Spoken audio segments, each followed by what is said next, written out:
લોકસભાના સત્રમાં ભાજપના સાંસદ અનુરાગ ઠાકુરે 1975થી 77ની કટોકટીની અવધિ સમાપ્ત કરવામાં ભારતીય બંધારણની મહત્વપૂર્ણ ભૂમિકા પર ભાર મૂકતા એક શક્તિશાળી ભાષણ આપ્યું.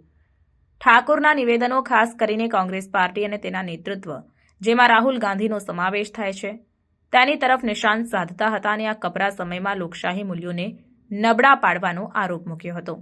ભારતીય લોકશાહીમાં એક અંધકારમય અધ્યાય જણાવતા કહ્યું કે તત્કાલીન વડાપ્રધાન ઇન્દિરા ગાંધી દ્વારા 25 જૂન 1975ના રોજ ઘોષિત કટોકટી 21 મહિનાની અવધિ હતી, જે નાગરિક સ્વાતંત્ર્ય પર કડક પ્રતિબંધો, પ્રેસ સેન્સરશિપ અને રાજકીય વિરોધીઓની ધરપકડથી ચિહ્નિત હતી. આ અવધિને ઘણીવાર ભારતીય લોકશાહીના સૌથી અંધકારમય અધ્યાયોમાંથી એક તરીકે ઓળખવામાં આવે છે, જ્યાં કાર્યકારી શાખાએ અપ્રતિમ શક્તિનો ઉપયોગ કર્યો હતો અને નાગરિકોના મૂળભૂત હકોને સ્થગિત કરવામાં આવ્યા હતા. તેમના ભાષણ દરમિયાન અનુરાગ ઠાકુરે કટોકટી દરમિયાન કોંગ્રેસ પાર્ટીની ક્રિયાઓની ટીકા કરી. તેમણે પાર્ટી પર ન્યાયપાલિકાને ધમકાવવાનો અને બંધારણના સિદ્ધાંતોને નબળા પાડવાનો આરોપ મૂક્યો. ઠાકુરે ભાર મૂક્યો કે ડોક્ટર બી.આર. આંબેડકર જેવા દ્રષ્ટા નેતાઓ દ્વારા રચાયેલ બંધારણ કટોકટી પછી લોકશાહી નોર્મ્સ અને નાગરિક સ્વાતંત્ર્યને પુનઃસ્થાપિત કરવામાં મહત્વપૂર્ણ હતું. તેમણે આ અવધિ દરમિયાન કોંગ્રેસ પાર્ટીની ક્રિયાઓ બંધારણમાં સમાવિષ્ટ લોકશાહી મૂલ્યોના વિરુદ્ધ હોવાનું દર્શાવ્યું.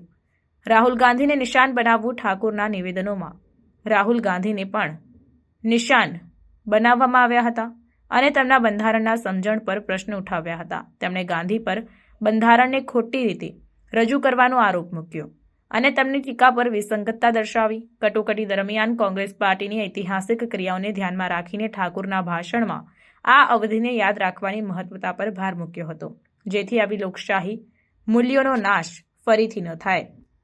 ભારતીય બંધારણ કટોકટી સમાપ્ત કરવામાં અને લોકશાહી પુનઃસ્થાપિત કરવામાં મહત્વપૂર્ણ ભૂમિકા ભજવી હતી.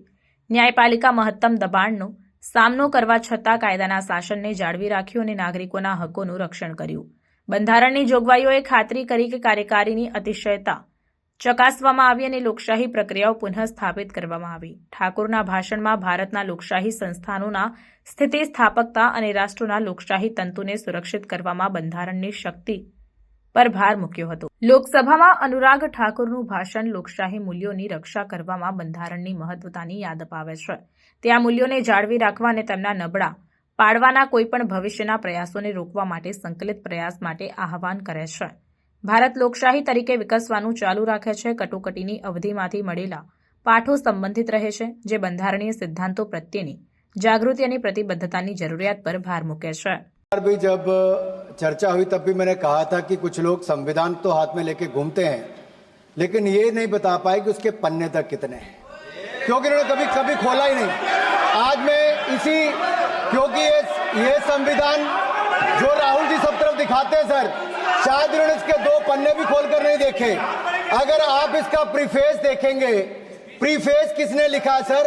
सुप्रीम कोर्ट के वरिष्ठ अधिवक्ता गोपाल शंकर नारायण जी उन्होंने लिखते हैं, our constitution was crafted by the finest and most emancipated minds of the time and thankfully not directed by the confused Nehruvian social policy that guided success governments. वो इनकी नेहरू जी की विचारधारा पर सवाल खड़ा करते हैं और उन्होंने लिखा है कि giants like B R. Ambedkar, B N. Rau, Sardar Patel, K M. Munshi Alladi debate provisions to protect the basic freedom. उन्होंने श्रेय दिया है तो अंबेडकर जी को, सरदार पटेल और आगे. सर इसके अगले पन्ने पे क्या लिखते हैं गोपाल शंकर नारायण, और ये इन्हीं का ही है सर, मैं इन्हीं की पढ़ रहा हूँ जो इन्होंने हाउस में दिखाया. इसमें लिखा है, were it not for the strength of the document, Indira Gandhi would have been compelled to end the darkest episode in independent India by ending the emergency. यानी कि संविधान की ताकत थी, जिन्होंने इंदिरा गांधी जी की इमरजेंसी को खत्म किया था, तो ये संविधान की ताकत थी. और ये आपके इसके अंदर लिखा है. राहुल जी जो आप लेकर घूमते हो, कभी खोल के पढ़ो तो सही, कभी पढ़ा भी नहीं आपने. और इसमें आगे लिखा है सर, आप चेयर को बोलो, अधिकार दिया है, चेयर को बोलो, माननीय सदस्य चेयर को. जी अध्यक्ष जी, ये जो राहुल जी कॉपी लेकर घूमते, इसी पे लिखा है कि इंदिरा गांधी जी की यातनाएं और इमरजेंसी को खत्म किया तो बाबा साहब अम्बेडकर के संविधान ने गरीब से गरीब व्यक्ति को उसका काम दिया. सर आप इसके प्रीफेस पे जाइए. सर आप इसके प्रीफेस के बाद फॉरवर्ड जो लिखा सर, ये भी सुप्रीम कोर्ट के बहुत बड़े वकील हैं, उन्होंने क्या लिखते हैं सर कि जब संविधान बना उसके बाद सर देश आजाद होने के बाद पहले दिन से ही लेजिस्लेटिव और हमारी ब्यूरोक्रेसी सर हमारी दोनों ने ही जुडिशरी के साथ सींग फंसा के रखे, जुडिशरी को नीचे दिखाने की बात की। सर ये मैं नहीं कह रहा, ये वही किताब कह रही है जो राहुल गांधी हाथ में लेकर घूम रहे हैं। सर मैं पढ़ के सुनाता हूँ। From the earliest years itself the legislative wing and the executive wing of the state on the one hand confronted the judicial wing on the other with the accusation that they had vastly approached upon the powers not given to them but given to the executive.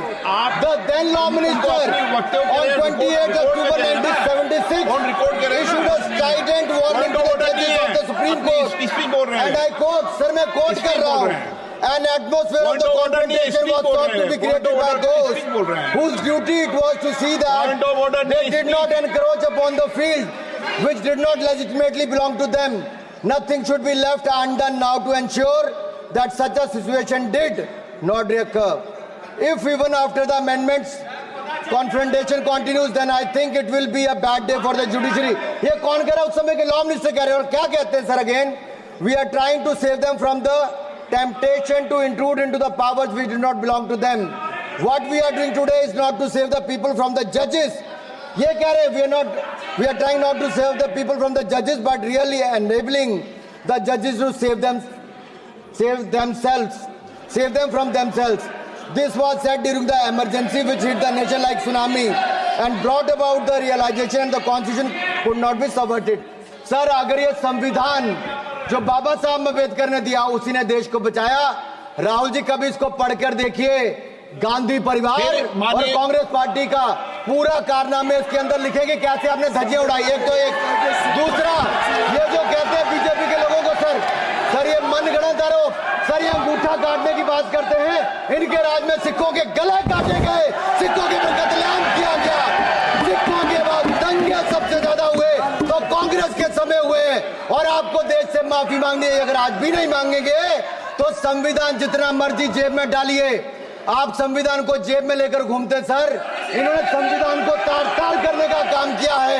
इनको देश से माफी मांगनी चाहिए। मुझे आपका संरक्षण इसलिए चाहिए था कि झूठे आरोप लगाने बंद करें। यह संविधान की रक्षा आपने कभी नहीं की। इमरजेंसी जैसा कालखंड आया और संविधान को बार बार तार किया, संशोधन किया, तो आपने और आपकी पार्टी ने किया। धन्यवाद सर।